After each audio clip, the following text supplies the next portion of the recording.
I've got a little opening ceremony. We normally start with the Pledge of Allegiance. So I have a lead-in among a list of Pledge of Allegiance introductory ceremonies. So I will not ask you to stand, but let me just put this up. Oh. And now I can't read what I was going to read. Okay. Does that fill the screen pretty well? It does. Yes. Right. Good enough. Okay. And I still covered up what I was going to read. It's at the top of the page, so I can't get to it.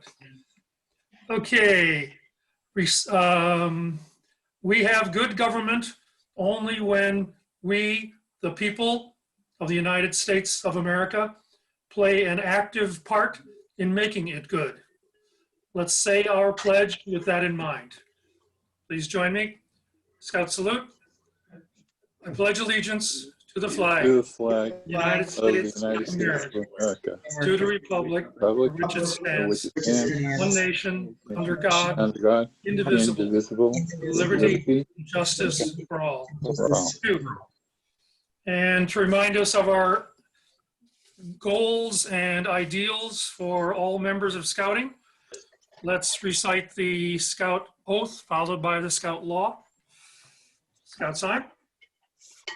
On my honor, On my honor, do my best, I do my best, do my duty, God and my country, to obey the Scout law, Scout. to help other people at all times, keep myself physically strong, mentally awake, committed to and the Scout law. The Scout is trustworthy, trustworthy, loyal, helpful, friendly, courteous, kind, obedient, cheerful, thrifty, brave, clean, reverent. and reverent. Like a bunch of space talk out there. Thank you. Going back and Yes. forth. Whose transmitter is working faster than the other ones? Okay. John, Yes, just to remind everyone, we're recording this, so just so everyone is aware, and please do not say any youth member names or anything like that. I mean, we can't say go Joe Trump, stuff like that. An adult name you can say, I guess. Okay. You all got the announcement for the meeting, and so the main thrust of or target of this meeting, the October Roundtable, is to make sure that all the units know that the season has begun for rechartering. The deadline is December 31st. And if you go online, you all have someone in your unit that is primarily responsible for making sure the rechartering and re-registration of all your members takes place. True? I trust. And you aren't the one doing it, you know who it is, and you can pass on the word in case they haven't realized that it's already October. And council supposedly already has the, National has the online site ready to go as of last Friday, I believe. Sometime, that's what I was told. Yes, Ella? Question. Yeah, I wondered, we never got membership cards from last year. Did other people get them? That's a question I've heard. They supposedly were sent to the unit leader, either Scoutmaster, Cubmaster, Venture Crew Advisor, whatever, skipper, and they were supposed to print them out. I don't know where you're going to find card stock, but that responsibility fell onto them instead of council issuing those cards. They sent John, you are my PDF. unit leader. Are you saying they sent a PDF and John, your unit leaders responsible for printing? That's what I understand. Ron, you got some more info? Yeah, John, the idea, Ellen, the idea was print it yourself. Yeah. Oh, wait a minute. Registration's gone up. I'm charging for that stupid card. We gotta print stuff ourselves. Log into the My Scouting as a unit leader. There's an option there to print cards, which is kind of, what else do we have to do for our recharter fee? What are we getting for our registration money? Not even a card. Right. Not even a card 6 months late. Don't complain, they'll charge you an extra $1 for the card. I know, late fee. Yep, So we go to My Scouting? Yeah. my.scouting.org. There's a couple, Okay. yeah, right, there's an extra Bushman period now. head. Does that go? There should be an option that goes into member management, and you can print Okay. your membership cards from there. But that would be what, individually, or would you have to be the unit leader, the scoutmaster, cutmaster, or advisor? I killed a. Any of the key three. And you can print out your own if you're not one of those. So Bear, you can get yours on my.scouting. We got Thank you. the chartered organization rep, the committee chair, or the unit leader. Scout unit leader, yeah. All right, I'll see if I can. Again, the get nickel and somebody dime it. to do that. So yeah, print your own is the way to go. Shoving stuff down onto the units. Not that I, Okay, now I can get a much better quality card printed than, the. Oh shit, there's a tiny crap that they would send. soldier sick that's rocket jumping around. Remind me, why do we do this? Ken, did you say I don't something about know. tiny soldiers? Every time I try to log on to My That's a Scouting, background it noise. takes me about 15 minutes to do it. Yeah. Because, they give me my username and then they ask me for a password and I give them the password and they say, no, that's not the one. And then they give me a temporary password and then I set a new password. I don't know. I can never get on easily on that. Oh, getting onto the my.scouting or Scout Spirit, the council's website. My Scouting. Like when I was trying to do youth protection training to Yep. re-up on that, it took me about 15 minutes of, administration crap to get on there.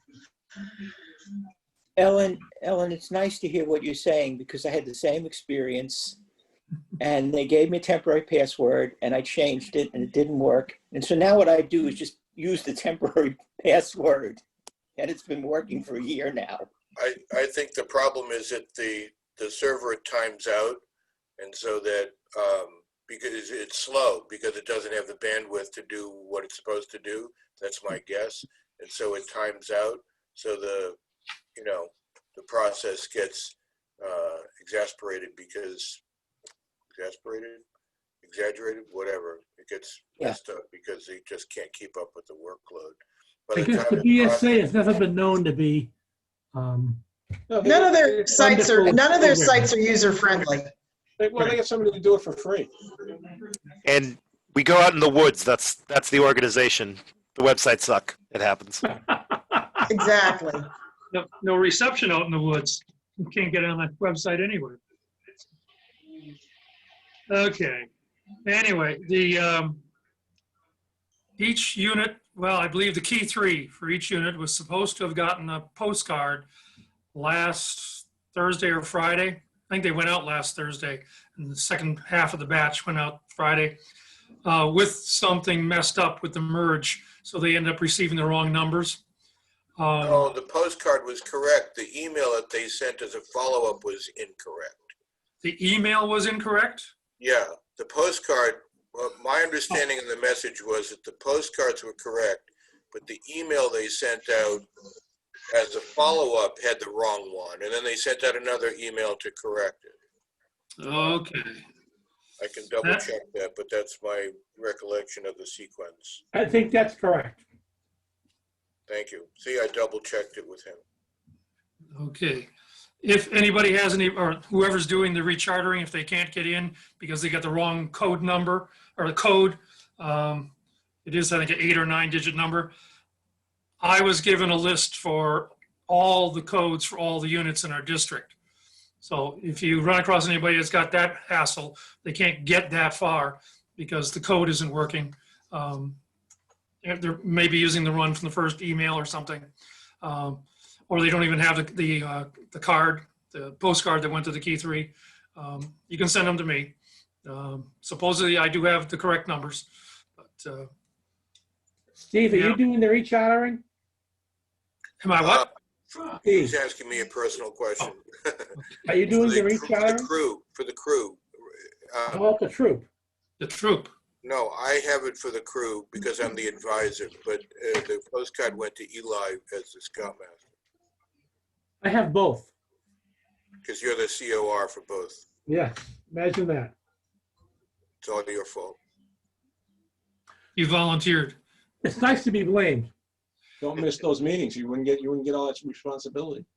That's right. Okay, so once they get in, I checked the website to see what the steps were.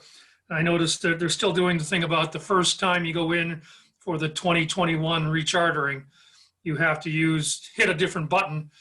Now it says register. The other button says log in for if you're returning after having started one time before or any time before. However many times you go in after the first one, you got to hit the other button that says log in. And that's where you have to give your access code. But it wasn't very clear in the past. I guess they tried to clean that up by making it say register, and a little tiny print below it says, if this is your first time trying to recharter. So after that, it's pretty much the same as it's always been since the online process came up. You got to have all your peoples listed, who's coming, who's going, who's with you, who isn't, and all their information if you have not already submitted the applications with the associated documentation. I understand that the council was going to be sending out a roster to every unit. I don't know whether it's paper or email, attachment to an email. I have not heard of anybody getting that yet, where they've actually gotten a roster to work from, so they know what the DSA database has. That's a good starting point. You can print yours own out once you get into like the second step or second stage, as they call it, of the recharter process. You get an opportunity to print out. You used to be able to do it from advancement. Whoever works on your advancement for unit may be able to print out a roster as well. But however, you need to know what they already have, what the computer already has, and then you gotta make sure your information gets in there so that everything matches. The big thing, all exclamation points and asterisks and stars, do not pay online. Even though the seventh step of the process says pay online.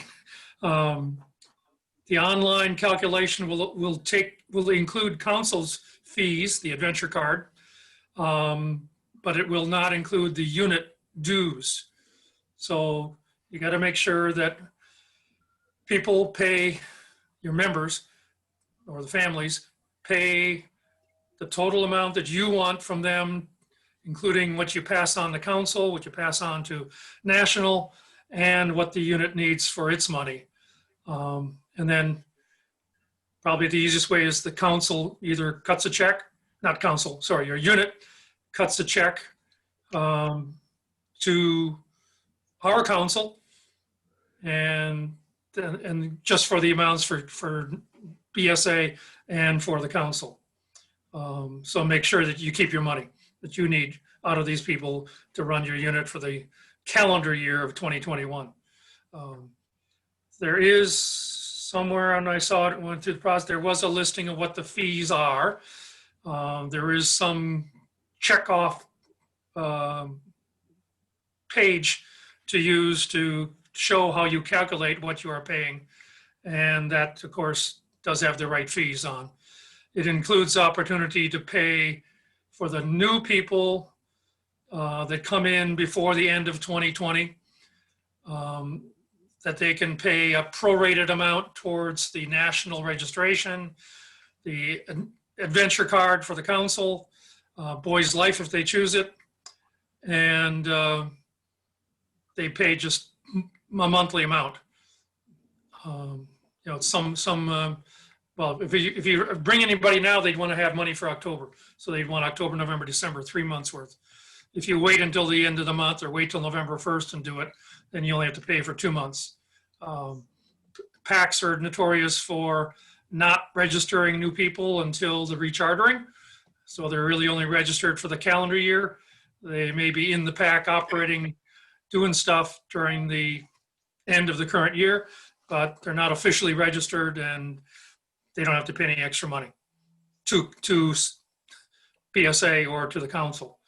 That means you're lying to the people and saying they're not really, that you're telling them they're scouts, they're members of scouting, but if they're not registered, they're not officially members. But it's probably more important to get them operating. Especially this year where the fees are all jumping up, taking less money out of the pockets of the new people. You can't avoid that $25 one-time fee for people who start up since August 1st. That goes just to PSA. So saving them $25 plus the monthly portions, couple months, 3 months worth, you may do them feel like you're doing them a favor, and you are. So that's your choice. I don't like to spend any more money than I have to, but to get them up and rolling and just do it once, get money out of them, you may have to ask for that extra amount for the rest of 2020. But we're talking rechartering. That means people who are continuing with you have to find out, make sure that they are the ones that are on the roster.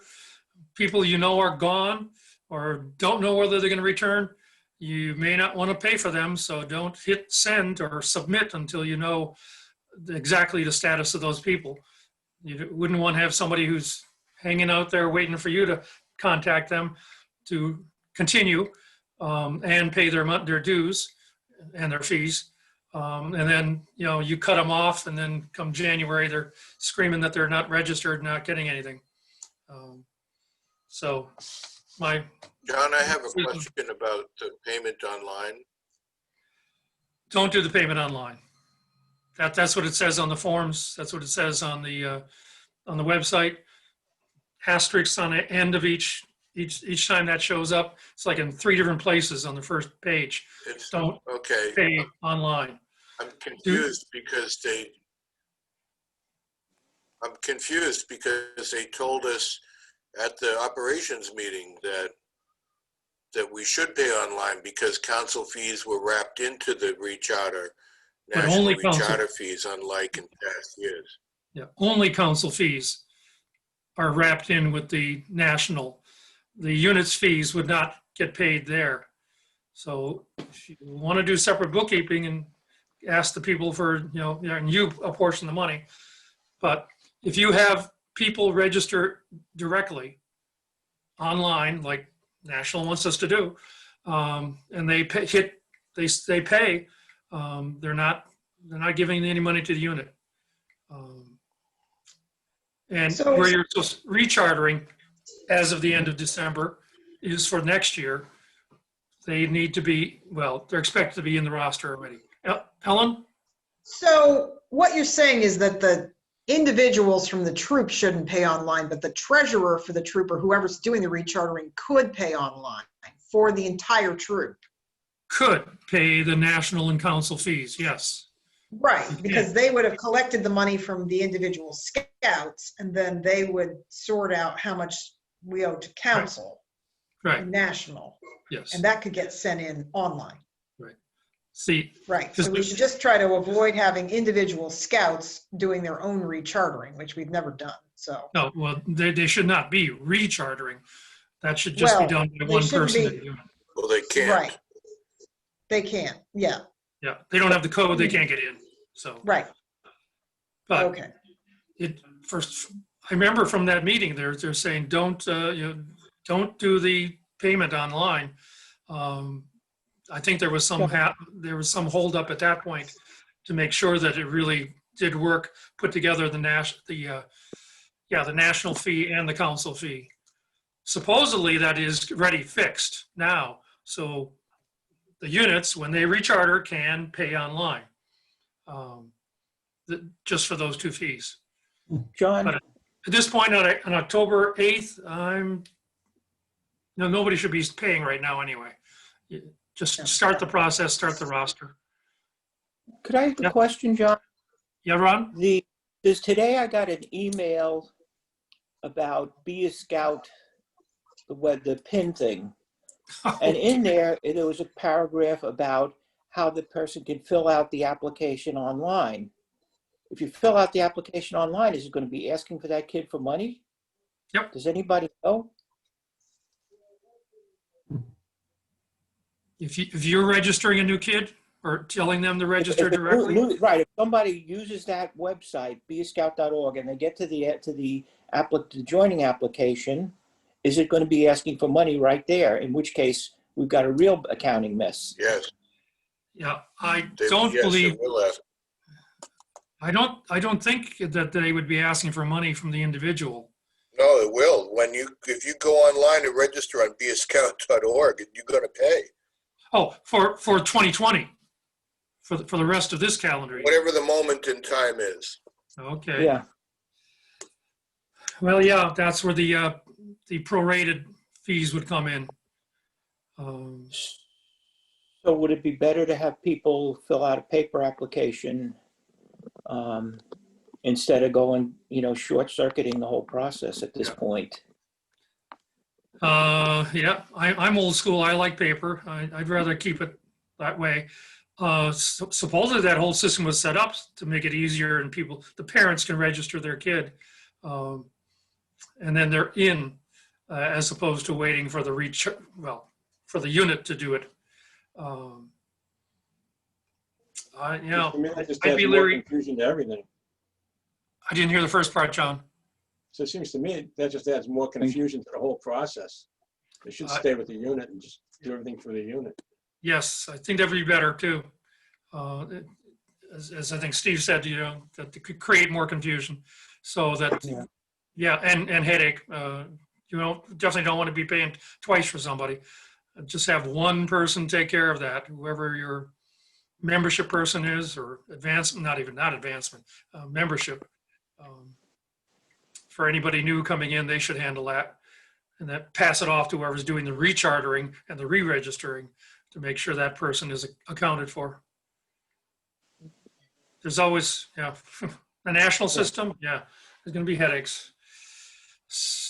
But that's what they're telling us, that we should be able to do all this stuff online. The computer's going to be our friend and help us out, make it easier and smoother. And everybody can get to all the information on an individual, like where the Bear Cub Scout is in his fulfilling his achievements and accomplishments and whatever else. What do they call them? Adventures now, towards getting their rank. That the parents can see it, leaders can see it, council people can see it if they want to, membership person can see it from the council. If we had somebody at the district, they could see where individuals are.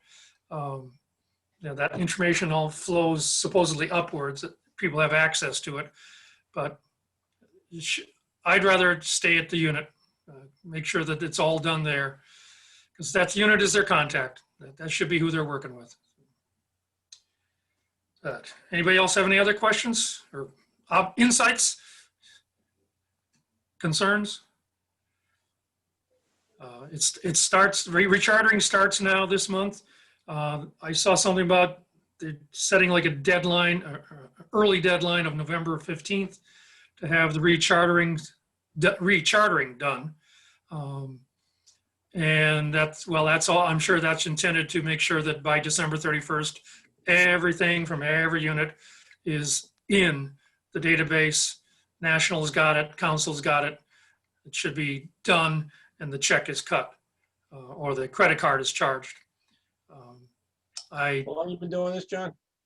Yeah, I would hope we don't have any units that stretch it out into the next calendar year.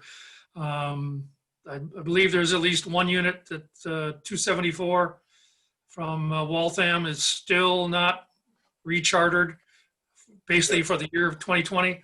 Has there been resolution with 290? I haven't heard a thing from them. Ken mentioned them in the email the other day. Oh, I would not be surprised if they just dropped off. We ran into that about 5 years ago. They were not rechartering. They're not doing anything. Weren't reaching out, talking to anybody, responding. I actually went over there and sat down with the fellow He said he was going to move from being scoutmaster to chartered rep. Never heard from him again. He had a whole bunch of girls that were involved and interested just when girls were going to be allowed into BSA scouting. Never formed a unit.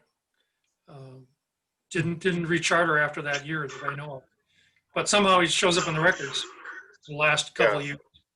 So I can try finding that same fellow again, but I don't think you should spend any time on it, John. That's my Yeah. personal opinion. I thought with the girls being allowed into scouting that was going to be a great opportunity for them. But It would be, but I have two issues with, my father has a long association with that unit. And Right. they have no, they take no, they don't take it seriously. They're in it for the insurance and the uniforms. They're not running a UBSA program. They're running an Armenian program, which is fine if they want to do that, but the obligation is on them to follow through with the paperwork. Otherwise, they don't have the insurance that they need. And I refuse to, to hold their hand. They can act like adults or they cannot. It's their choice. yeah, I did that once and didn't see any results from it. No. If they want to be an Armenian unit, fine. They can affiliate themselves with whatever Armenian scouting program there is. But I don't know of any. So, No, there is one, and that's what they're doing, but it's not the BSA program, and that's fine, whatever. But if they're gonna, if they want to wear BSA uniforms and have the BSA insurance, then they need to be adults and they need to take care of the paperwork. Yep. And if they're not going to do that, I'm not going to hold their hand. My dad did that for decades, and I refused. yeah, I don't count them as being in our unit, in our district anymore anyway. So, There you go. but okay, so rechartering, re-registering. Anybody getting leads on new members? The key three is somebody of the key three is supposed to be getting these messages. If someone goes to that push pin Be a thing, scout. be a scout, push pin, and says they want to join a unit in East Overshoe, and then that gets sent supposedly off to some unit that National thinks would be the one to that they should join. I get a list. Well, Steve, I understand you get the email too every week or so. Yeah, it's supposed to go to I think it's tied to the pin. Whatever unit they click on from the pin is the unit that gets the notification. You and I get it as a matter of follow-up, I guess. Does anybody from any of the units, do you ever hear about anybody coming in that way? We've gotten a couple, Steve. Yeah, I know. Our own SM has received 2 contacts that way in the past month or so. Oh, good. So it is working. It's working. I got one about a year ago. Maybe it was last. Yeah, but in any event, I followed up. They weren't from our town, so there was no responses back. I called. I reached out twice. Okay. Well, it is working one way or another. Okay, that's good. I've also gotten notices, and in general, though, the people have not really followed up. It's like they may have clicked on it, and you can send them emails, send them phone calls, and they never show up at a meeting. So Yeah. Uh, Yeah, there's supposed to be. when somebody brings a scout to the troop meeting. Yeah, Physically that's an goes interesting up. question. I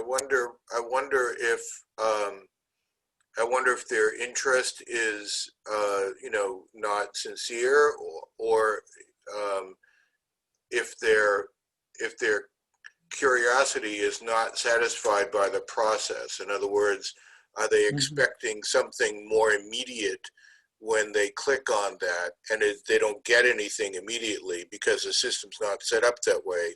It's going to go through another person to follow up on the contact. I wonder if the process it's counterproductive. I wonder. Yeah. I don't know if it gives you a time when the first contact was made. So it's hard to answer your question. No, it is. It's dated. We get John and I see an aging report. Yeah. How long they've been sitting there in the system. Mm-hmm. I think we the unit is expected to give the person that's interested the website or the access to the application, the online application. Has anybody gone through that? Telling them where to go to fill in the application, where to go online to fill in the application? I don't think we're enabled for online applications. We just come visit us. I'm not worried about a person filling out an application. Yeah, that seems like it's too early for that. I mean, Yeah. if we get the contact and we have a good conversation, they end up interested, then the good things happen. Yeah. You know, if Give them they're the actually the interested, application, then they'll come back. they'll try. If they're just clicking buttons, then, guess what? You're not gonna get them anyway. Yeah, I really would not be comfortable with somebody just being able to fill out an application and then, now I've got somebody on a roster that I've never physically seen. Mhm. They may or may not ever show up. Right. My technique is time is warming a welcome email as I can, followed by a phone call. Right. And it's come on down Tuesday night, or it used to be come on down Tuesday night. Now you could include them in your Zoom meeting. God. Right. Well, okay, at least it's something. It's a little bit more personal than just a computer. I actually work with a troop here in Maine, and we got a notice from Pine Tree. Somebody in town clicked on Be a Scout, and we reached out to them. Turned out to be controversial. It's Putin's favorite congressman. It's true. His son is a scout. He's part of our troop. Great. Troop We Troop reached out to 248? him and, Are you guys gonna get to meet Putin? So it's his we haven't met Joe Putin. Biden, No, Joe. but we've met the congressman. Oh. And it was just an interest thing, and we responded, and the kid came down to a meeting. So we didn't fill out an application until he showed up. So it wasn't like they filled out an online app. Mhm. It Okay. was an interest thing, and we followed up on it. No. I guess it does work at some level. It does work at some level. Okay. All right. Well, I think that's about it then for rechartering and re-registering. Anything new?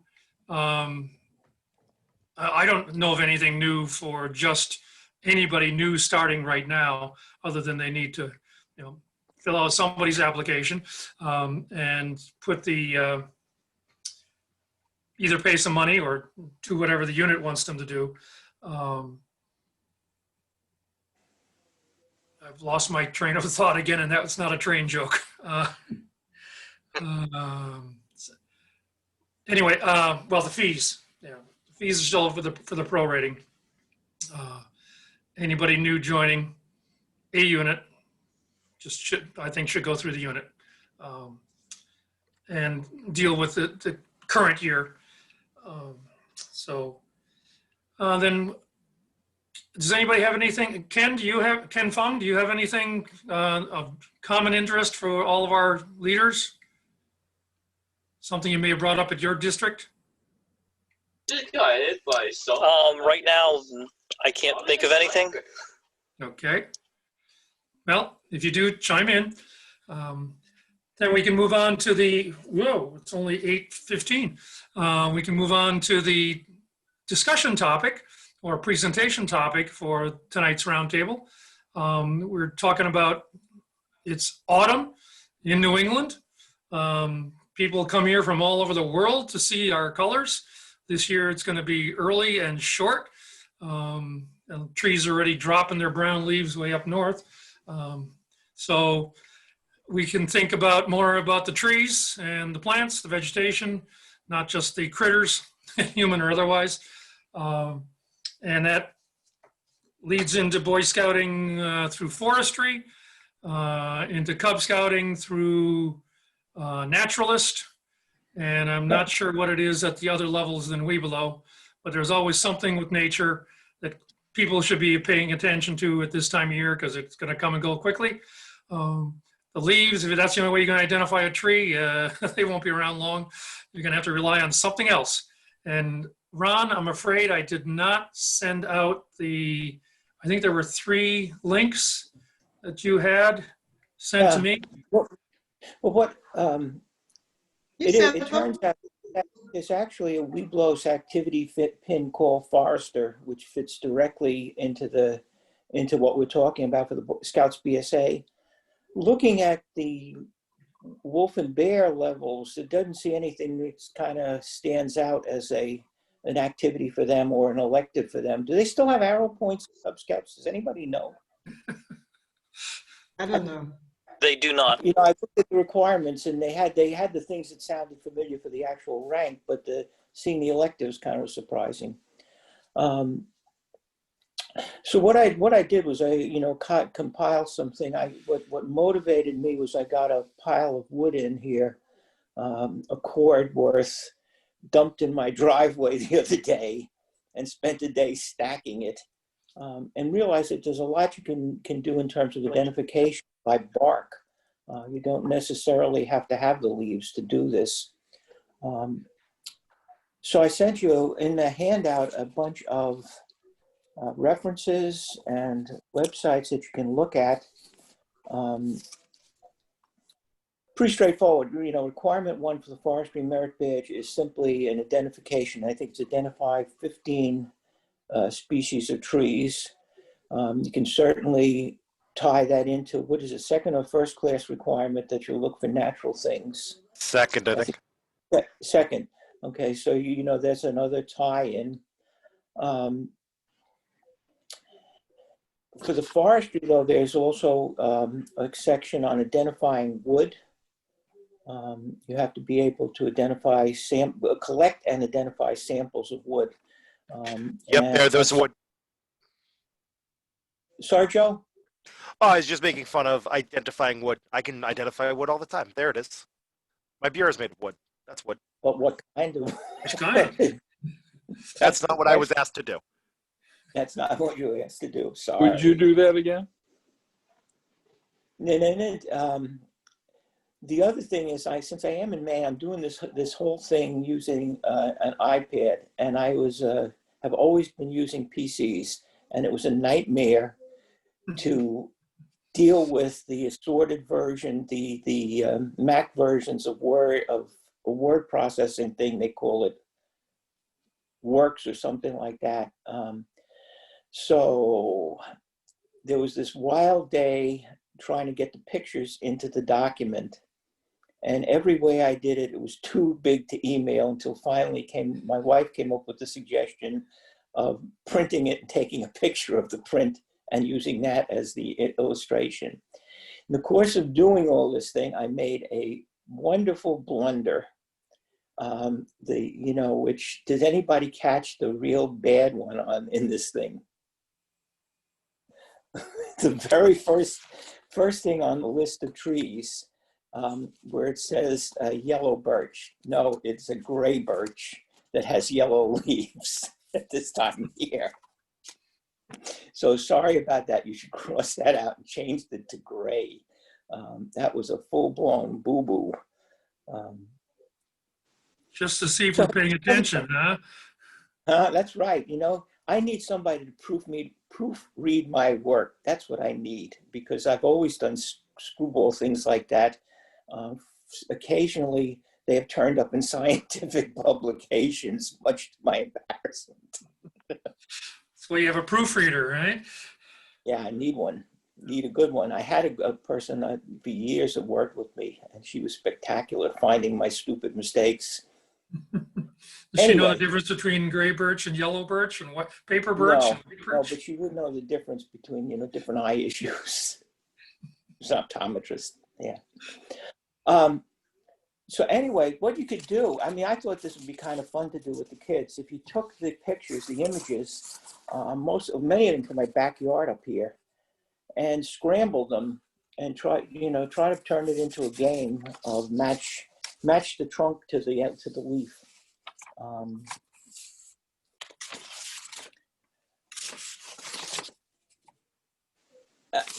Do you think that would work? I mean, certainly, in a Zoom environment, it would be easy enough to get individual kids and their family or patrols to kind of run through this kind of find the tree exercise, and then work on requirement 1 for the forestry merit badge quite successfully, taking a lot of the issues of, it is an outing.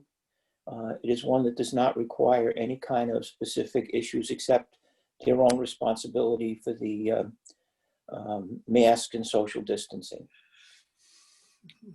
Cubbies could certainly do the matching game.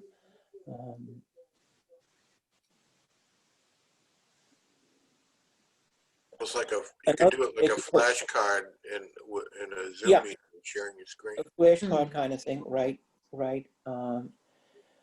Another thing that came up, which kind of, fortuitous. I don't know. Can I share screen? I'm going to try and show you Sure. something.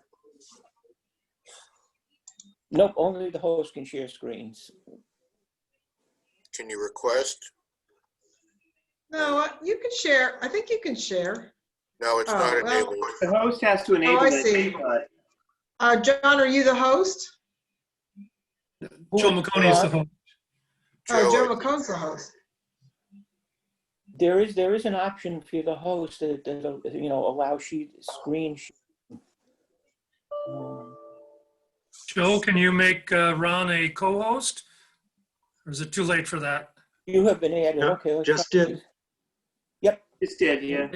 Just did? Very good. This just came out yesterday. Oh, And something's I think coming. it's There you go. interesting article, which you Wow. could use to start kind of interesting discussion with your scouts about some of the problems that we're facing. One of the issues that's coming up is because of changes in the climate conditions, that we're starting to see trees that are more comfortable down south turning up successfully in this area, and some of our trees here being damaged by the increased temperatures and stuff. And then there's also the issue of insect infestations.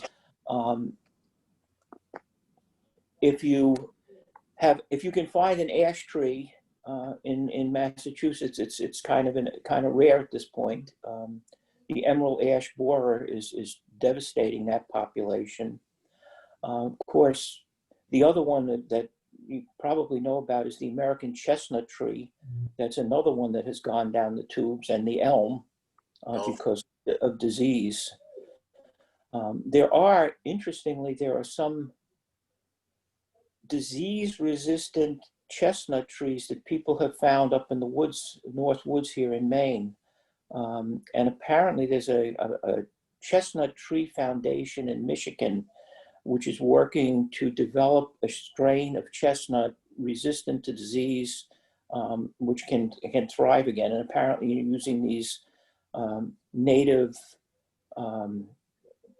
looking for the right word, native trees that are resistant to the tree as the base to go on. And they really are American chestnuts, not some another species. Of course, the other thing, in middle of the state, the other Asian longhorn beetle with the numbers of trees that are devastated with that. So I think, I don't know, that potentially would fit into a citizenship discussion too, with kids about the role of communities in trying to preserve the forest species and the diversity thereof. What else in the requirements? There's one about growth rings, which you can obviously, the best time to demonstrate growth rings to kids is Christmas time. When you get your Christmas tree and they cut the end of your tree off, there you have a beautiful example of nice clear growth rings that you can actually count. The pine trees tend to have an upward growth, so that pretty much if you count the number of circumferential branching things, that gives you the age in years approximately. And that should add up to your growth rings. And obviously the thickness of the growth rings are talking to you about the conditions. Like this year's growth ring should be very narrow because it's been so dry up here. Processing lumber, there's a section in there about careers. There are people each state actually has a list of licensed forestry consultants for people who are running woodlots and things like that. And I'm sure somebody on that list is going to be either a scout leader or be willing to talk to your scouts about their work, how you maintain a healthy forest in your own property. The state government, you go to the state government ma.gov and look for it there, or maine.gov, same thing. So I think, you know, some of the issues. Have people ever tried to do anything with units? I mean, I can probably count on two hands how many scouts have earned the forestry merit badge in my tenure as a scoutmaster. Anybody? Is this something people don't care about, aren't interested in? It used to be a requirement for the World Conservation Award too, wasn't it, to have that badge? It was an option, yeah. I think some of my scouts have it. They've taken it at camp though, if they got it. Uh-huh. Yeah. The other one I was thinking about that kind of ties into this is, anybody had a scout earn the Paul Bunyan Award?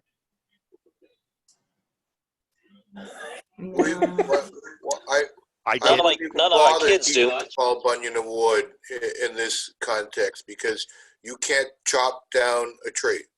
You can't even chop down a dead tree, which is what the requirement was, 40 years ago, 50 years ago. So what's the point? I don't know. It's still in the requirement book for this year. I thought it was more than one tree. I thought it was like 2 or 3, and you had to do it for a timed event.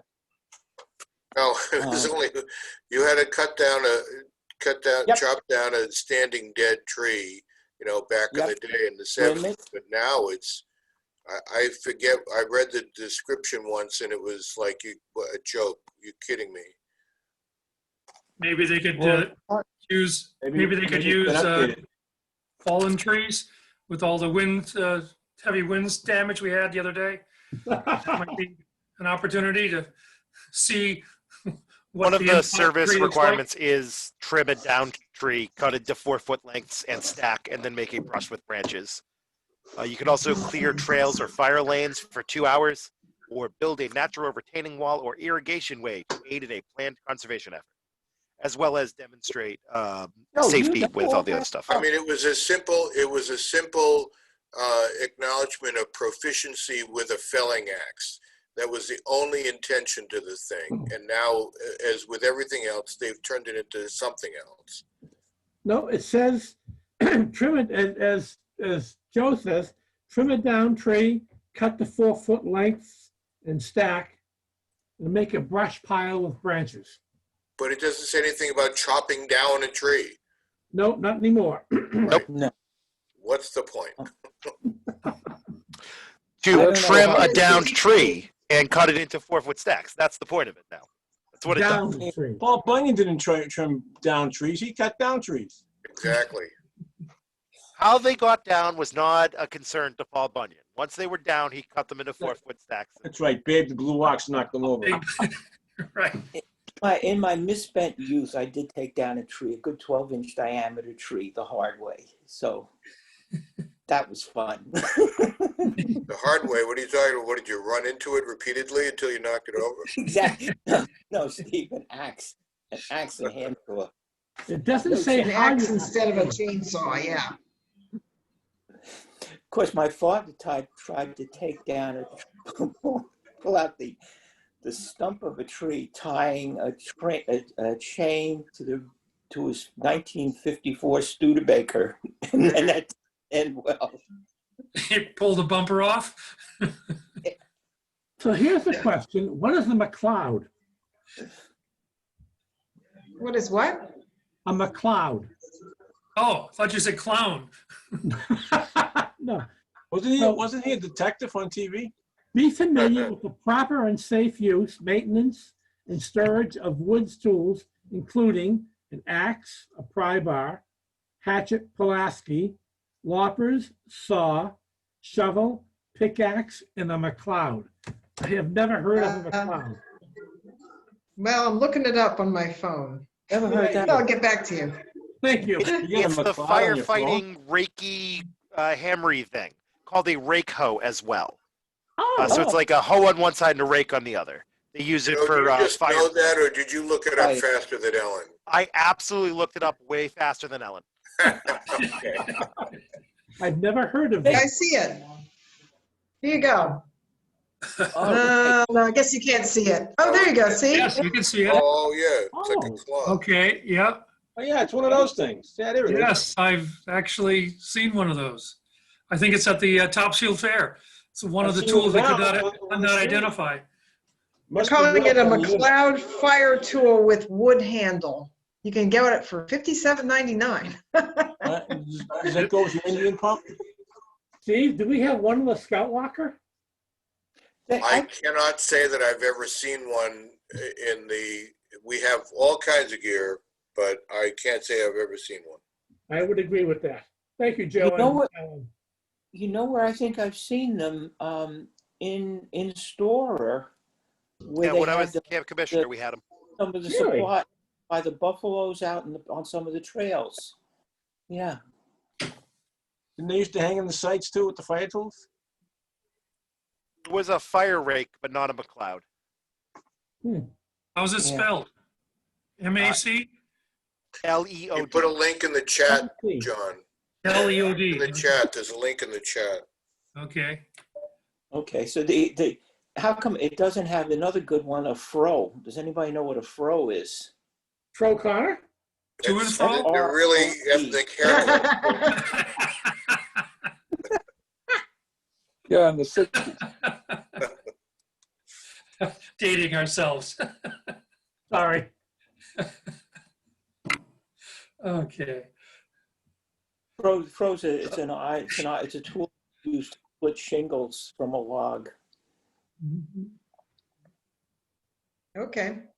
That's something I doubt they have in the Troop 48 locker. You never know what we have in the locker. You know, No one does. It's unknowable. okay. Well, it certainly is another option. Lining up, figuring out Yeah, tools. yeah. It's like you're leading into collections almost. Yeah. All right. The one thing that I am puzzled about here is the lack of big canoe birch trees or white birch trees. The biggest one I found had a diameter of about 8 or 9 inches. So you're sure going to need a lot of that bark to make a canoe. So I have no idea where you find the thing people talk about, that they could do a canoe with the bark from one tree. Was it Does ever anybody ever really a birch bark canoe, or wasn't it just a wood dugout? No, birch bark canoe. Birch bark. I mean, they may have put pitch on the inside and something else to keep it, They do piece. Supposedly, they were made out of birch bark. Together. Yeah, they do have to piece it together. But there's a significant part of it that can be made. At least, I've seen this thing, a guy in Canada who did a demonstration of doing that building, and he had this huge sheet of bark. I don't know, northerly climate compared to what we have here. I don't. Here, they tend to rot out and fall down before they get to those kind of sizes. Yeah, I've noticed that when I walk in the fells, I'm always seeing whole stands of birch trees that only got to be, 8 inches in diameter before they Yeah, fell right over. around the bottom, yeah. Yeah. That's kind of a puzzle. The other thing, which is turning into a nightmare, is we've had high wind. I assume it's high wind pretty much everywhere, but we've got, leaves coming down like crazy, pine needles coming down like crazy. I'm tired of raking. Attaboy.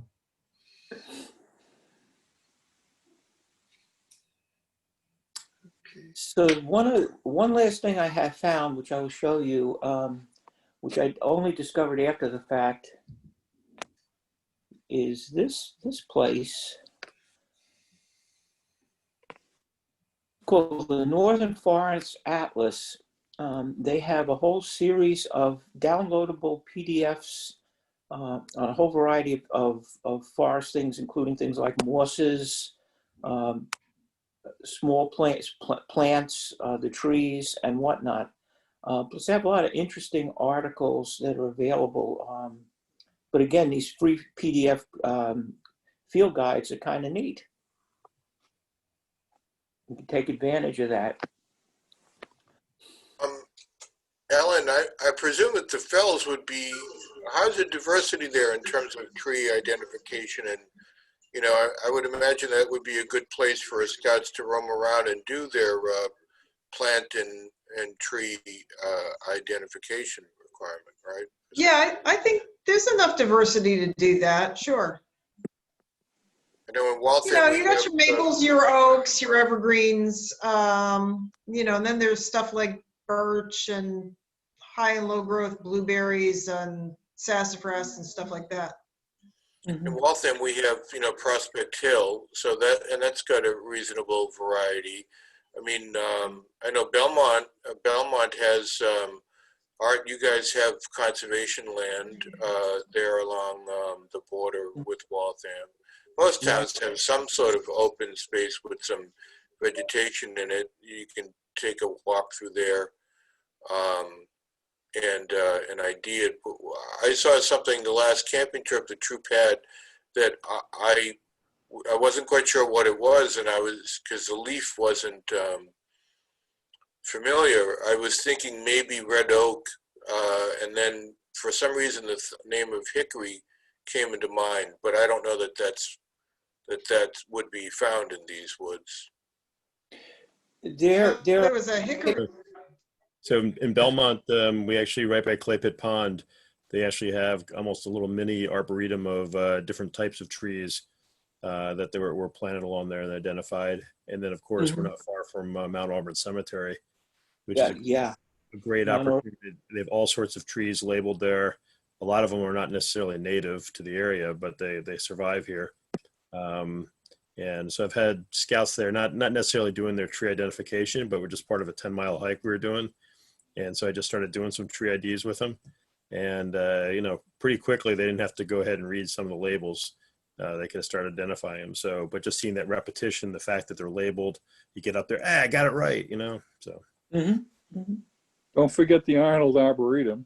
Yeah, that's a little further away, but yeah, it's a great resource too. That was the key spot back in the day. That's where there was a famous nature merit badge counselor named oh boy, now I can't remember his name. I don't remember him. EF. E.F. Hutton, people listen. Right, but he would do it at the Arnold Arboretum with all the scouts. Anyway, yeah, the Arboretum's a great place. Yeah. Some of the trees that we have McDonald Park, which goes along the Medford side of the Mystic River. There's a loop where you can go on the bike, but on the Medford side, there are some trees that are labeled there too. So that's helpful. Has anybody had a scout do an Eagle project doing the nature trail labeling trees? I've run across things like that in other states, but I don't think I've ever seen one up here in Massachusetts. But we actually have a scout here in Maine that the local cemetery wanted to be an arboretum. And there is a minimum number of trees we have to identify. I want to say it's in the low 20s, 20, 21, 22 trees. And he identified all those trees and then created signs, little labels, for each of the different species. And that was the Eagle Project. Yeah. Where in New York or? In New York. There's actually an app that you can take a picture of the leaves of the tree, that'll tell you what type of tree it is. I have that app. My son That's has not one. fair. He's a plant and soil science major, so his is rather elaborate. This was a rather inexpensive one. Yeah, mine's free.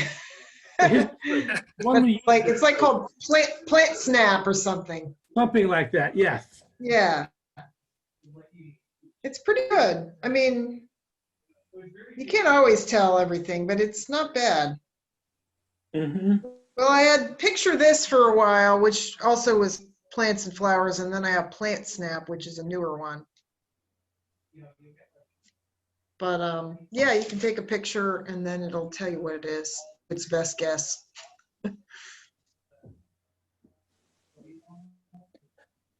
Ellen, earlier, I think you were going to mention the hickory nut tree on Winthrop Street at the Jewish temple, just before the high school. Oh, yeah, maybe so. Yeah, right. It should be dropping the nuts right now. You can harvest them, just pick them up, and you need to dry them for a while, and then very delicately with a hammer, break open the shell, and the meat is edible. It's very good. Used to do that as a kid all the time.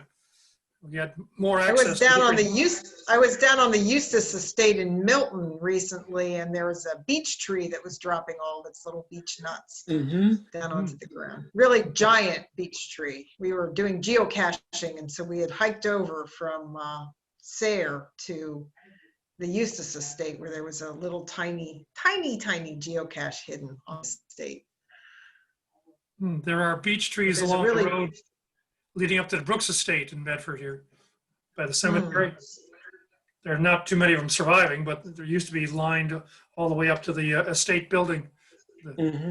So the manor house, to the manor born. Beech tree is the one that has a very smooth bark, doesn't it? Yeah, Yes. very silvery. Yes. You know the famous story, the one the Daniel Boone, the beech tree with this thing. D. Boone killed a bear on this tree at some Oh, date, yeah. 70 Yeah. something. That's Creator not Bedford. graffiti from 250 years ago. Yeah. Well, these trees have reached like a diameter of about 10 feet, I think. But the branches, the big, huge branches are dropping off it. So the trees are splitting. I think too much weight for their age. They were probably Yeah. planted in the late 1800s when that manor house was built. Yeah, that That's sounds about something, right. something to see. So it might be, I'm going to go walk up there tomorrow now. I think about it. Check out the hickory tree on Winthrop and walk over to the cemetery. Check out the beaches. Good thought. Yeah. All right. Don't forget your suntan lotion. Tomorrow? Friday? Well, if You're you're going talking to about the going to beach, the beach. yeah. When you see those trees, look for the little ones. Those are the sons of beeches. Oh, that's bad. That had to be tumbling. That had to be. Okay. Put up a sign for that. Okay. Okay. Well, thank you, Ron.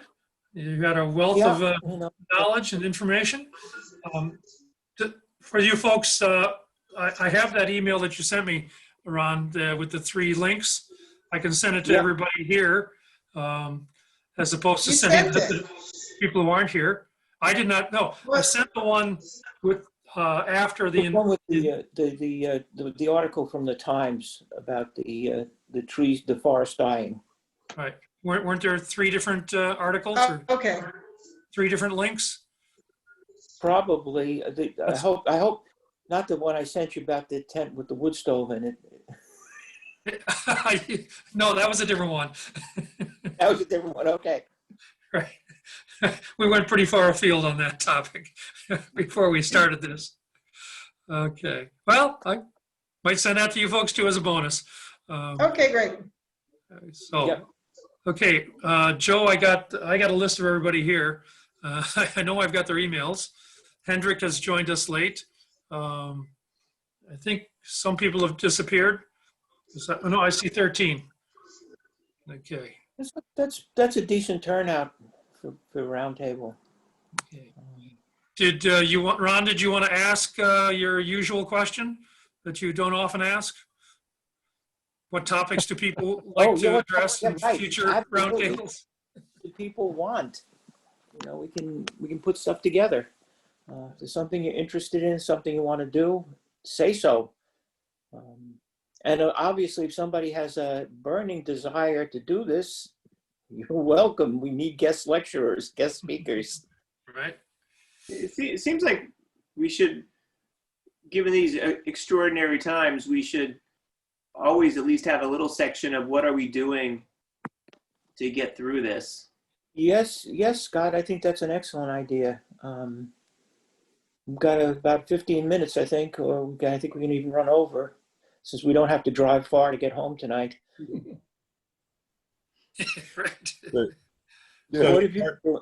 I think right now is, I think for our troop is the challenge. We're getting some trips in, and did an in-person evening or an even afternoon patrol meetings and stuff. But the camping side of things, our rhythm is totally broken up. I think we talked about that a little bit last time, and so we are going to be doing trying to find like a local canoe trip with camping is kind of tough. We are going to try to send a group to New England base camp towards the end of the month and do a day trip. And then I just learned fairly recently that the Rocky Narrows reservation the trustees have out in Sherburne allows group camping.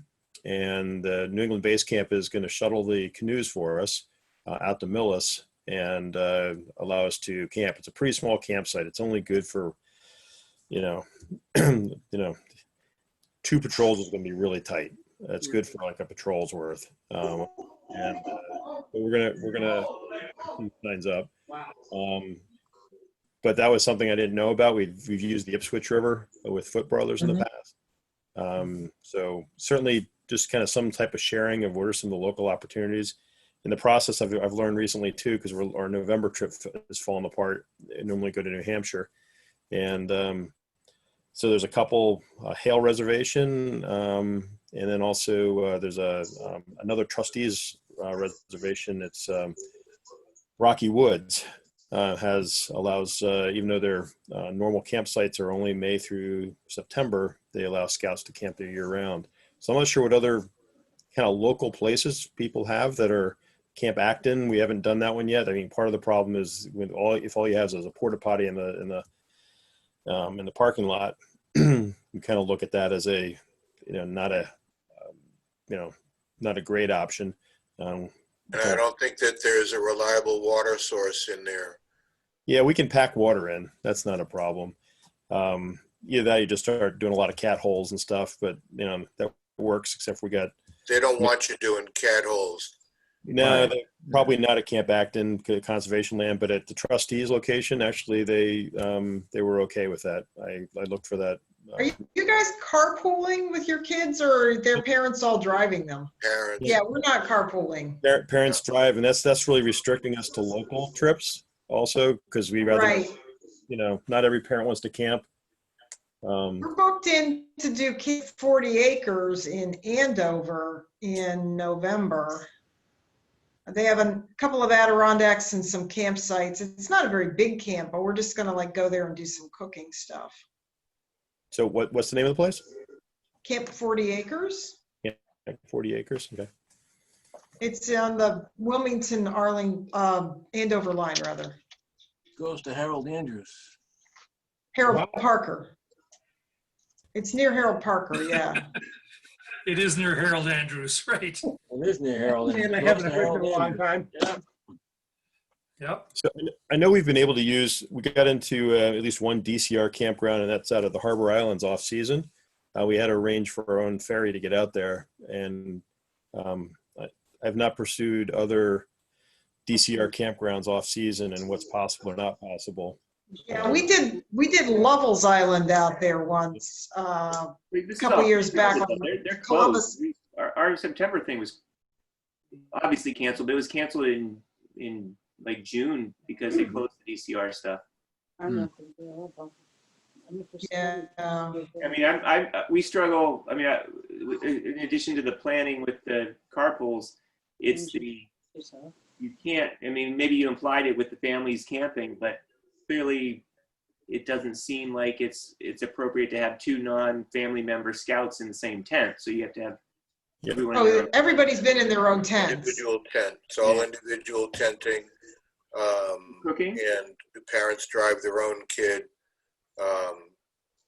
And our troop's been doing I may be confused about this because we don't eat with the boys, but my understanding was that they were doing individual cooking. Yeah. We were down, we did the England base camp 2 weekends substitute for summer camp thing. Yep. And we actually did cook our own meals for Yep. groups there, but we just, we wore masks while we were cooking and we had people just serve themselves carefully and we social distanced when we were eating. We successfully made it through without anybody coming down with anything, so. Yeah. The only So, person that got sick was the guy that got a mouthful of the Neponset River by falling out of a canoe. There you go. Wasn't a kid either, it was an adult. Somebody's father that was with us on the trip. That's But the COVID. the individual tenting is that hasn't been a problem. I suppose you got to be concerned about how much equipment you have, but the boys had no problem. They didn't mind tenting by themselves. Yeah. Yeah, it didn't seem to be a problem. I mean, it's tricky with some of the public campgrounds because they don't want to rent you the group site and then they don't want more than one tent in each site. It's kind of, Right. we ran into this at Harold Parker and they didn't want to let us camp more than 2 tents or something or other in a single site, but then they wouldn't rent us the group site because we were a group. So We were at Resolute what month? This is October. We were in Resolute last month in September. right. Well, that's a Boy Scout camp, so Yeah. that's a different rule than Harold Parker, which is a state. But if you're looking for Reservation. a destination, Yeah, so yeah, we were out at Knob Scout last month, and yeah. and we were able to actually bike from Belmont out. I may have mentioned that last month, and that was very successful. I know 306 Arlington, they've actually done what you guys did, the bike down to Greenough via the MBTA at one point, right? A while ago, yeah, not recently. But that seems like a great Yeah, that was good. adventure. When I was dating Robin, she was associated with Wilderness House, and they said they used to do canoe demonstrations and kayak at Hopkinton State Park. I might want to check that out. Hopkinton is probably a DCR facility at this point. I think anything in the state is. Either DCR or the trustees. Or trustees. Well, trustees is being pretty flexible right now. So I'm appreciating that at Rocky Narrows. That's going to be in 2 weekends. It's going to be between that and New England Base Camp. The tough part is normally we would, it's just chasing down to base camp now to do like swim tests and stuff before, because nobody was at summer camp to do all their swim tests and stuff. So. Yeah, well, Ricky Savage was down there when we were down, Yep. and he's the one that took us canoeing. So he did all the swim tests, and one of our patrols canoed on Saturday, and the other one canoed on Sunday. And then we did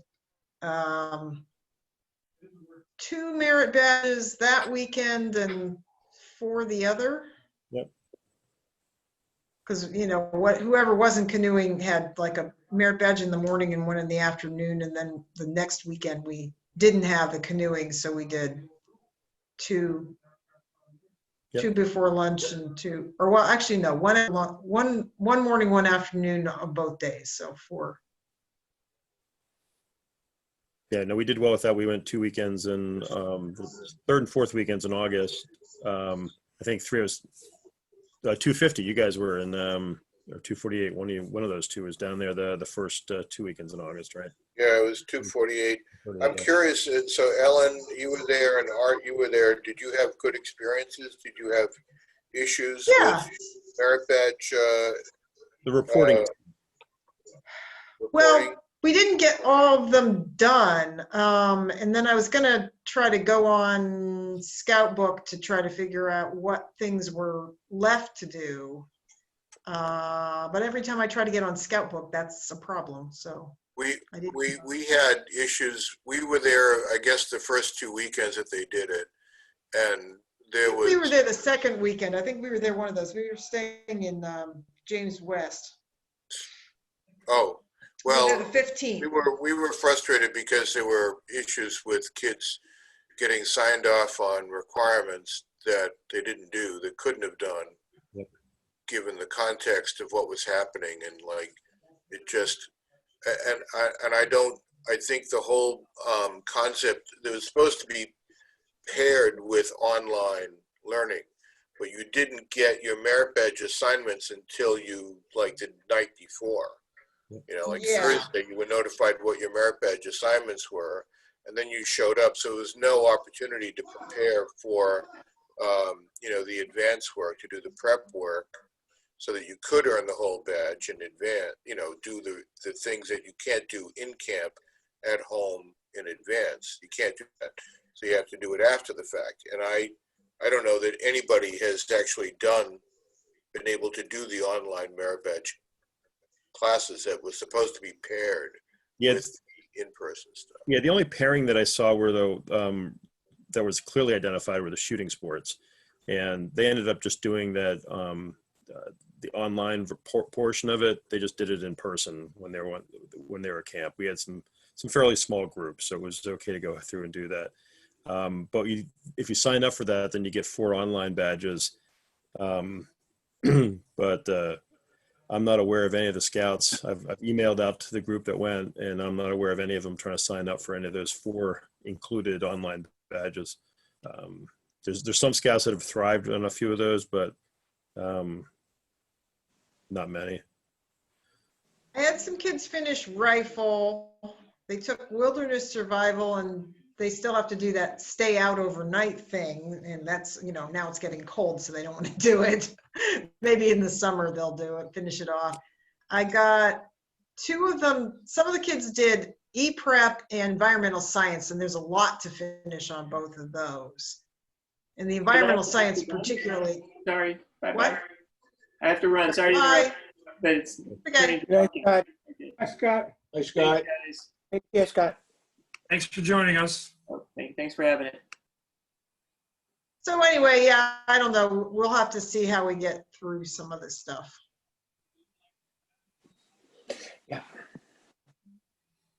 Okay. I mean, we had auto maintenance, and we had our committee chair and her husband actually finished that off with them because they got through a lot of it.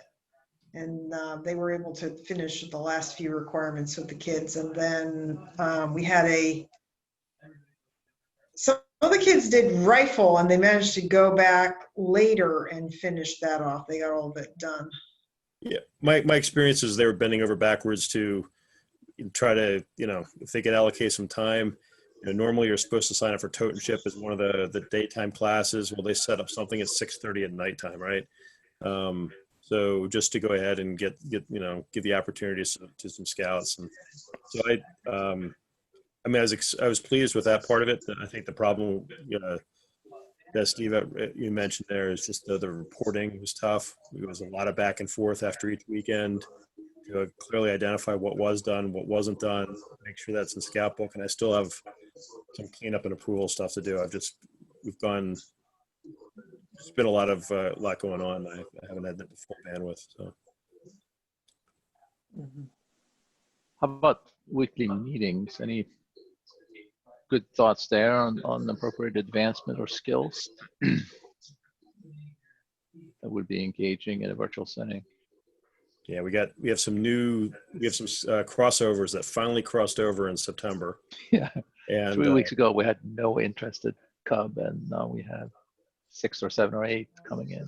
So And so there's a lot of scout rank requirements that are trying to do those online. I mean, it's just a lot of memorization, or parts of the first class badge, scout oath and law, and all that stuff. And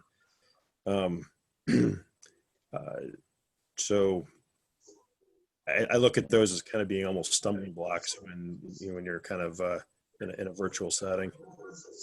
The personal connection, We have getting together control meetings a few weeks, last weekend, 2 weekends ago. I said that was a real hit across the board. The circles of chairs in people's backyards or whatever, or setting up sort of areas where the scouts could do some of their whipping and fusing of rope for scout rank. Those seem to work out pretty well, but maybe we need to do more of that, more stuff in person. We Yeah, have a park half a block from our scout room, so we've been meeting there until it gets too dark to see, and there's a backyard at the church, because we really can't all be inside at once. yeah. So what do We had some thoughts on being in a park, but we're concerned about maybe the neighborhood saying, "Oh, there's a bunch of teenagers here being loud or laughing or whatever," right? So we opted for backyards in the end. I don't know what the community sentiment is. It was just, keep the optics clean, at least in the beginning here. So then the warning shot email that came out the other day is like, yeah, the COVID rate's going up. We're thinking about Gear 3, and we've modified Gear 3. But that allows patrol meetings, still outside patrol meetings, but it's if they make that step, then we lose even patrol camping goes away. Although it's pretty ambiguous. You could have a patrol meeting and they suggest a field, but it's not until Gear 4 that you can have a hike.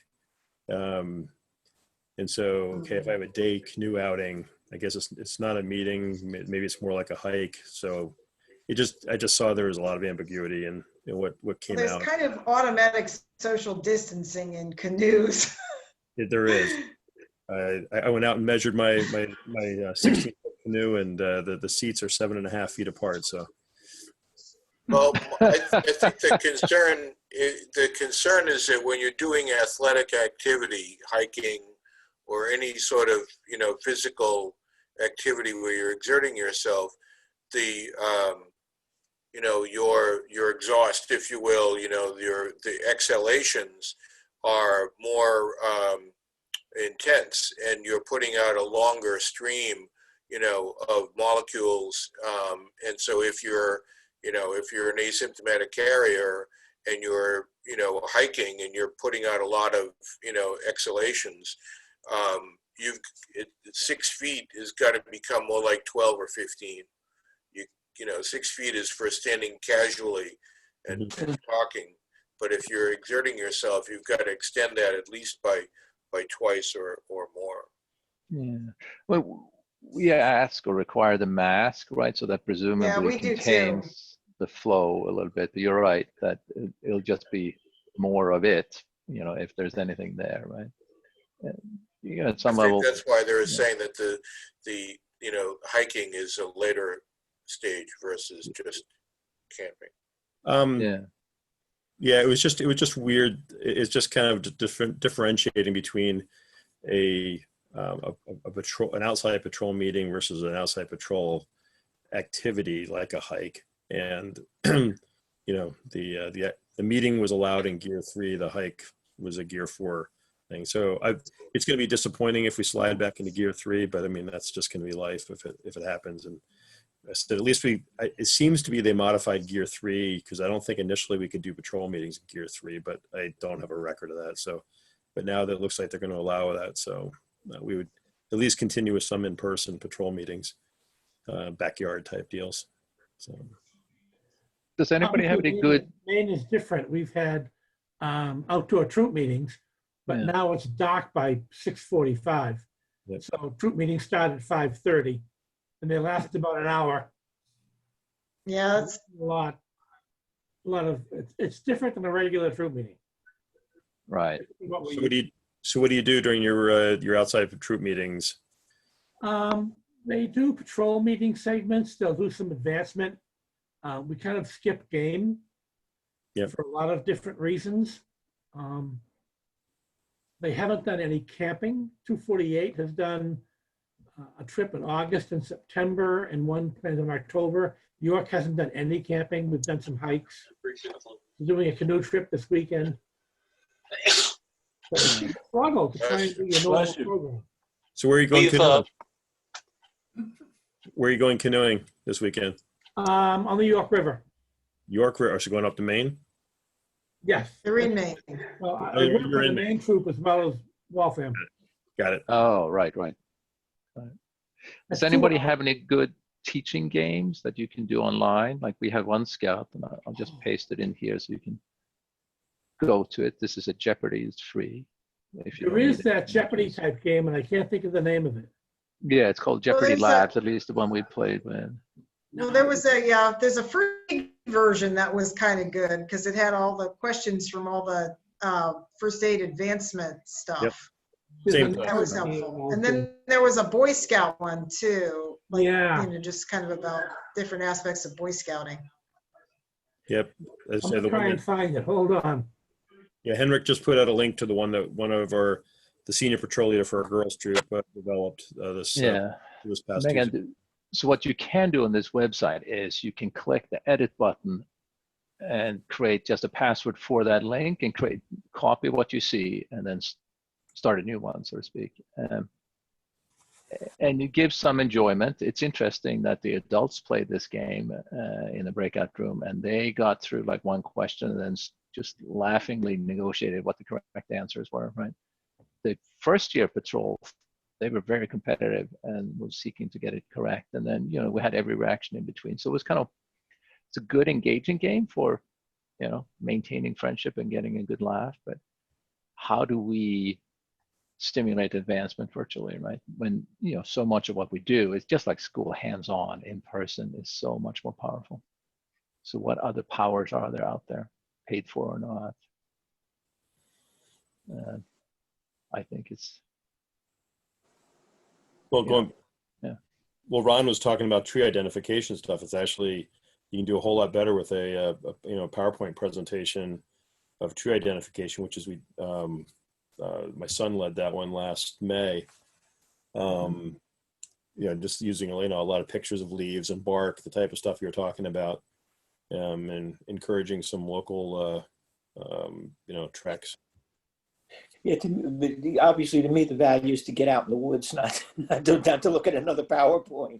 Yeah, I hear you. This is during an evening troop meeting, trying to go ahead and get, the springtime, it's way too easy, right? Everything's flowering, and if you can't figure out what a tree is in the springtime, got to open your eyes or something. I don't know. Yeah. We're city folk, Art. What are you talking about?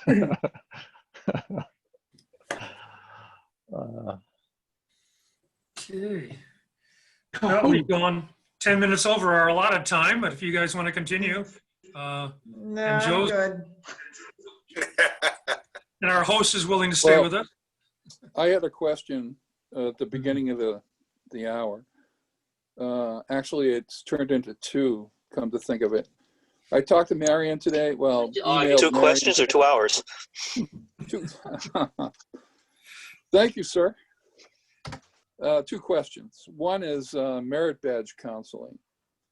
Apparently, the tenure for a merit badge counselor ends at the end of the year. So every year you have to re-register, apparently. The show Sons of Liberty has very few members registered as merit badge counselors, although we're probably top heavy in the units themselves. So if we could address that some way, maybe I'm directing this at Steve.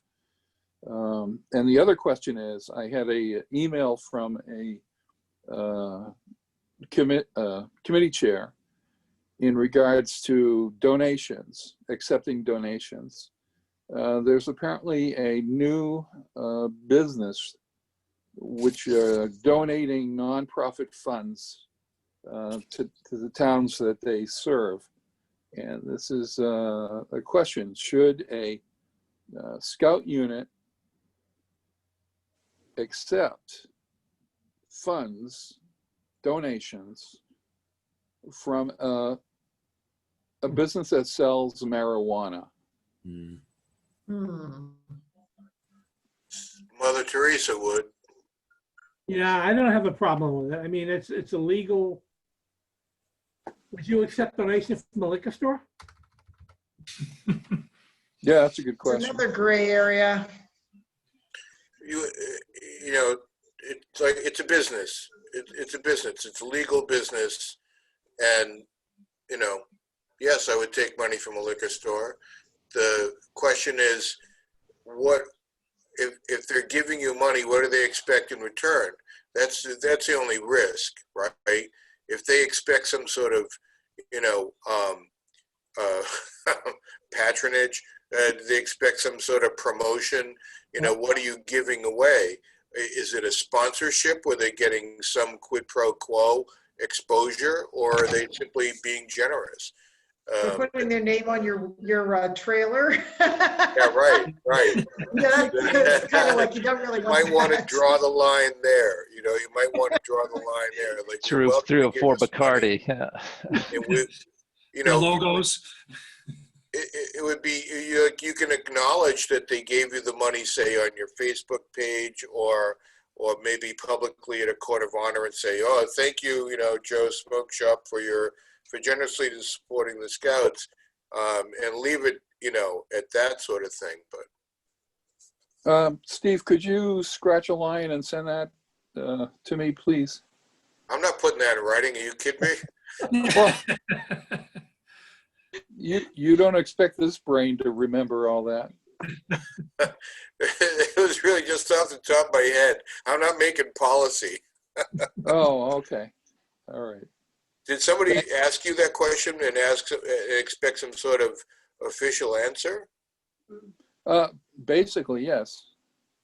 I think the consensus in this Zoom room is that it's up to their discretion as to who they receive money from and how they manage that process. How about that? Okay. Sounds great. Thanks. Yeah, I'm not writing policy on taking money from pot shops. I will tell you that the York committee meets at the local microbrew. And we've had great success getting adults to come to a committee meeting. Yeah. Brilliant. That is, yeah. Is this the equivalent of Pennsylvania. candy in the playground or something? It's the equivalent of handing out candy in the playground or something? Pretty much. Yeah. We're trying to recruit the owner who was involved in scouting in New York, because troops have lawyers and doctors, but how many troops have a brewer on their troop committee? Mm-hmm. Sounds like a new merit badge to me. It works for me. Yeah. Right. It's a subset of gardening. Yeah. No, it's chemistry. You build a skill. We can grow hops. On the other side, what do we do about merit badge counselor registrations? Yeah, I saw that an email that came out, and so it looks like you get a little bit of a freebie if we can provide Marion a list by December 1st. You know, we don't have to have adults go through a bunch of this, you know, additional forms to fill out. Although it sounds like by next May we have to go through the process potentially again, being with all the merit badges counselors being tracked at the national level. So I did ask her, though. I sent her an email today because we have some people I think that'd be willing to be counselors in the troop, but maybe not at the council level. And the implication here was, well, hey, get your name in here, and that way we can go ahead and check across the council. And her response to that today was that, you know, once you're in the system, at that point you have the opportunity to go in and just go ahead and restrict it to troop. Because it seemed like it was could potentially be a turnoff to somebody that was, you know, not enthusiastic about being, you know, a council-wide counselor. Mm-hmm. That's always been the conditions, that the units could restrict how far those people go. Mm-hmm. Keep them just in the unit. Well, district or council. It's a step they may not want to take. But they do have to do youth protection training and fill out an application, just so they're not. But the merit badge counselor is not a troop position, So we have to go ahead and register him as troop committee or a scoutmaster anyway. So this No, is, you don't. Marion has prohibited us from registering anybody as a merit badge counselor. Said, I don't accept those applications. So maybe that's changing with this new national thing, because the merit badge training says that you can, but Marion has just blatantly rejected that. And I think the problem is that everybody would just register their whole troop committee as merit badge counselors, right? And not pay the council any money. Marion said you have to be registered as a troop to be a counselor, and I think she's wrong. That's what the emails coming out today and the whole national registration thing. They want to make sure they got some money. I haven't looked at Guide to Safe Scouting. What do you do about the Harvard University Merit Badge College? You can have people with merit badges there that aren't registered in the troop. That's true. You know, when I first started being a merit badge counselor, like I worked at Boy Scout day camp and I worked at Cub camp and stuff like that. I had to fill out a paper, even though I'm a registered scoutmaster, assistant scoutmaster, I still had to fill out an additional application, you know, for all those merit badges that I was working with the scouts on at camp. Yeah. Mission code 42. That's the information that I got, not real recently, but from the council, that they wanted merit badge counselors to be filling out an application, but there was no fee attached to it. Some people already have paid their fees as assistant scoutmasters or committee members, but the districts are supposed to be having, council is going to prepare a list of merit badge counselors within the districts. I just had a request for someone to do emergency preparedness from a unit, from a troop. And what I saw going back to them was that there's nobody nearby, at least not in their town, which is Watertown, Troop 30. And I was registered for the longest time as, well, what I put down was 3 merit badges I would work on. I've never done emergency preparedness, but that's one I listed. I never had anybody ask me to do it for them. But if you say that they all drop off December 31st each year, you got to reapply for every year? Is that what they're saying? That's what I was told. I don't think it has been that. There is this spreadsheet, right, that has a long list that have, scout leaders that were engaged in 304 before my time. So I don't know who they are, but they're still on this list, right? So they're going to migrate away from that, I think. And maybe that was not super real, like nobody could find it, if you will, when you need it, right? I don't know. That's what Marion first referred me to, was that Google sheet. Is there that tied along with an article that came out in this one of the Spirit of Adventure newsletters in 2015 that described this new process for tracking merit badge counselors in the council. And you look at it, and it's neither new. I don't at this point in time, I'm not aware of the council tracking any counselors. Yeah, I'm not either. No, they don't want to take responsibility for that. Yep. They don't want to be vetting them either, for sure. No, but, I just forwarded you, John, the email that I got from Marion today, the back and forth. Yeah, they made it very clear the troop vets the counselor, but you're now going to register with national. You'll be listed within the council, and you can you can restrict yourself to the troop. I think that could work nicely, right? If we, because we have many talented parents, right, that are most definitely qualified for many unusual and interesting things. We're going to check out. See you guys next time. Bye, Ellen. Bye. Bye, Ellen. I think to overcome that inertia, like a new parent that hasn't done it before doesn't know how cool it is, right? So we need to get them over the doorstep to do it once. So see you next month. At some month. point, does council really know if somebody that approves a merit badge is a registered counselor? Well, the people that enter in the data, like from New England Base Camp, we got these. But they're employed by the council. No, they're volunteers. They're not employed. But still, there was several years ago. Merit badge. Does council really know if I'm a qualified merit badge counselor for that badge? They They wouldn't. don't, well, they've never done anything to hold anybody accountable. The several years ago, Chuck made public statements that the council was no longer going to, do any sort of vetting of merit badge counselors. If a troop, tapped somebody on the shoulder and said, "You're going to be our merit badge counselor," then that was good enough for him.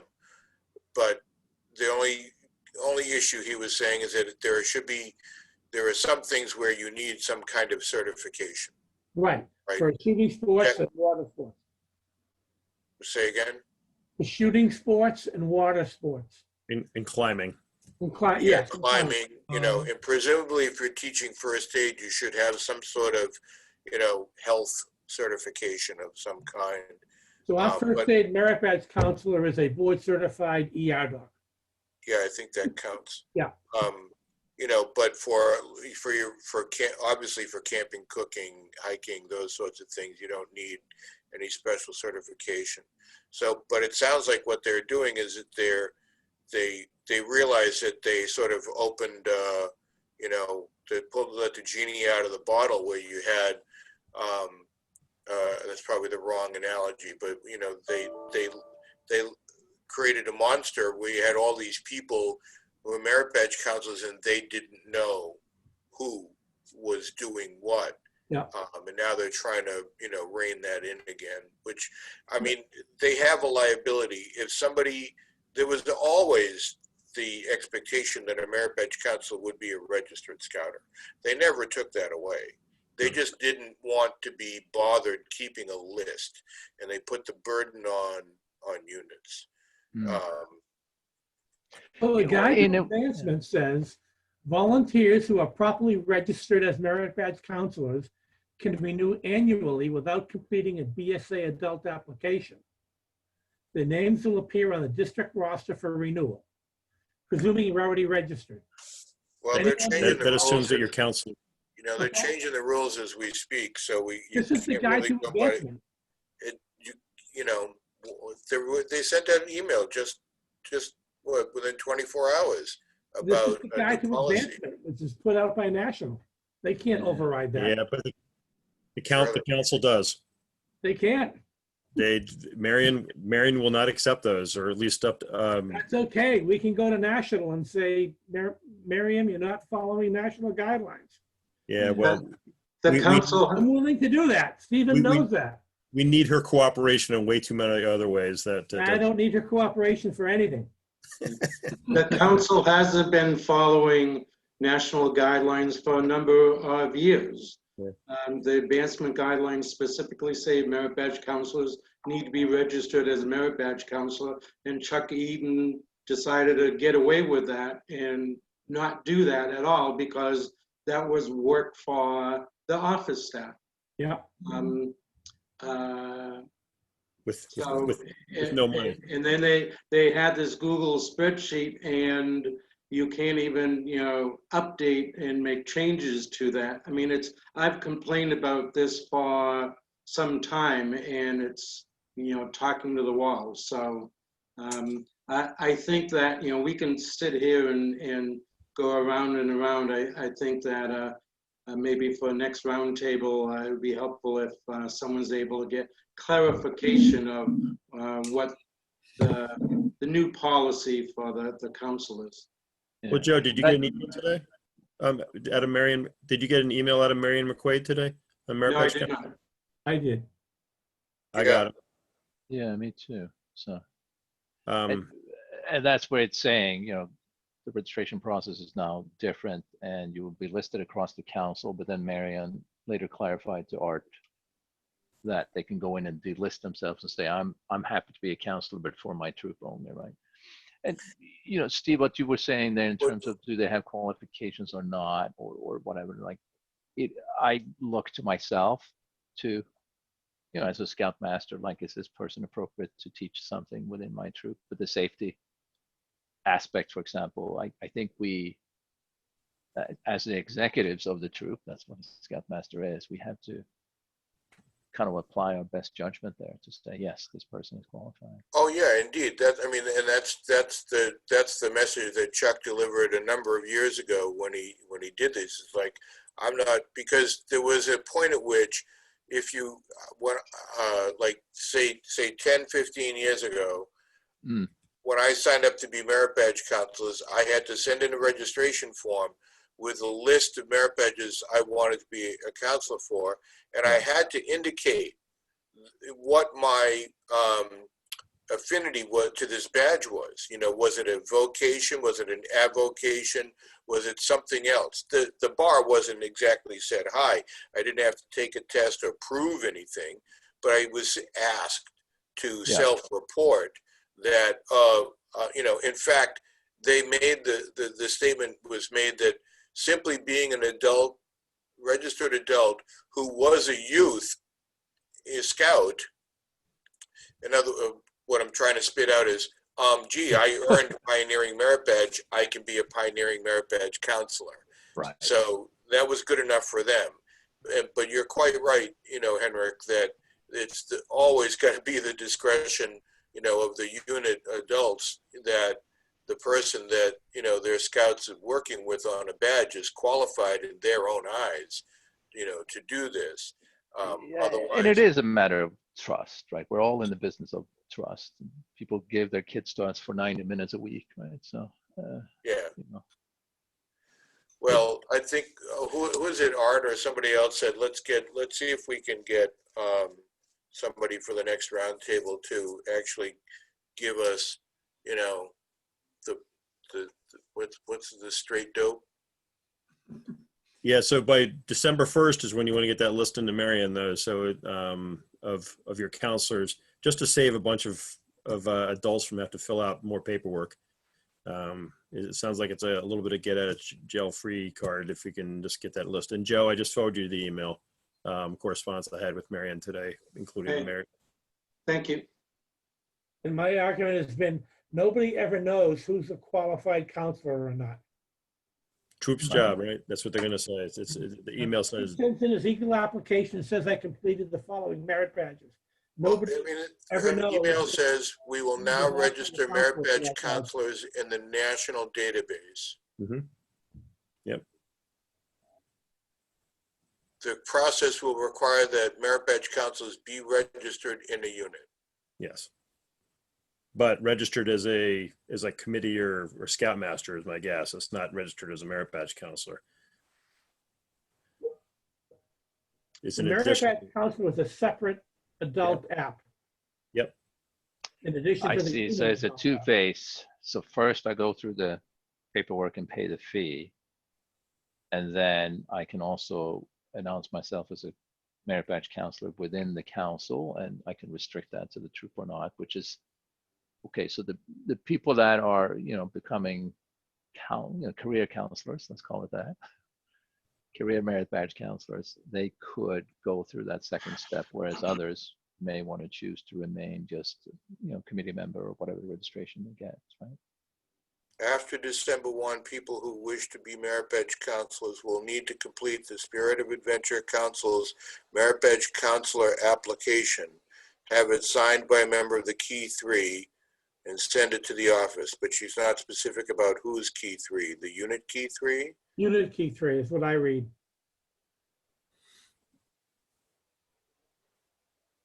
As the lists are received, they'll be, so read the email. And then I mean, you know, so we follow that process. There's no point in writing it. Yeah, I would just say, Steve, I got the Yorkies to change their policy because I pointed out that they weren't following national guidelines. And I sent an email to the National Advancement Committee and said, what do we do? Did you get a reply? I did. And they, because I copied the district advancement chair, who said, you're not following national guidelines. What was the result? They changed their policy. Council did? Yep, district did. Because any kid who was denied Eagle would have a right of appeal. Right.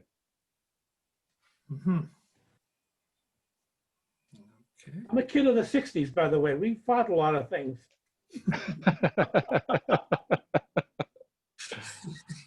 We did a lot of things. We did. We did. Okay.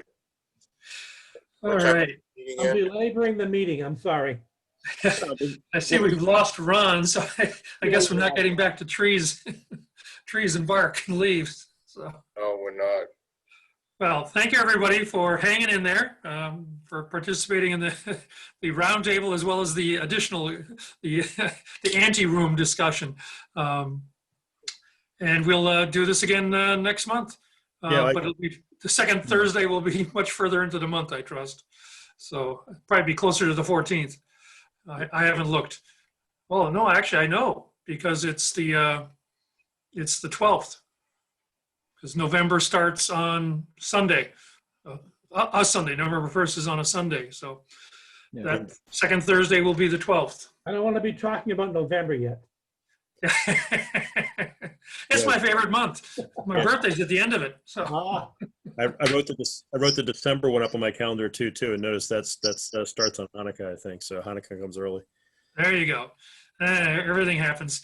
That's You way can't too pick good. pick one date and somebody's gonna have some problem with it. So, Yeah. okay. Well, thank you all for everything you do. Thank you for participating in this. Look forward to seeing you guys, if not earlier, at the next roundtable. And I'll see you later, Stephen. Okay, Nice Thank to you, see you, John. John. Take care, guys. bye. Let's see.